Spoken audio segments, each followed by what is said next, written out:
بسم اللہ الرحمن الرحیم۔ عزیزان محترم، ایک سوال ہمارے سامنے ہے کہ اگر کسی مرض کی توند نکل آئے اور پیٹ بڑھ جائے تو منہ زیر ناف بالوں کو کس طرح صاف کیا جائے؟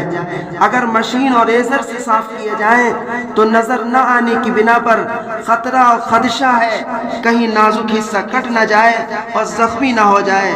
ایسی صورت میں منہ زیر ناف بال کس طرح صاف کیے جائیں؟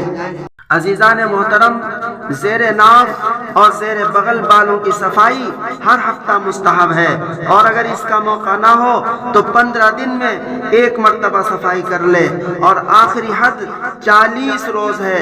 اس سے زیادہ تاخیر کرنا مکروہ تحریمی ہے۔ عزیزان محترم، جس کا پیٹ بڑھ گیا ہو، جس کی توند نکل آئی ہو، اس پر بھی منہ زیر ناف بالوں کو صاف کرنا ضروری ہے۔ آج مارکیٹ میں بالوں کو صاف کرنے والی طرح طرح کی کریمیں آ گئی ہیں، ان کو استعمال کر کے ہم اپنے بالوں کو بآسانی بغیر کسی خدشے اور خطرے کے صاف کر سکتے ہیں۔ اللہ تبارک و تعالی ہمیں عمل کی توفیق نصیب فرمائے۔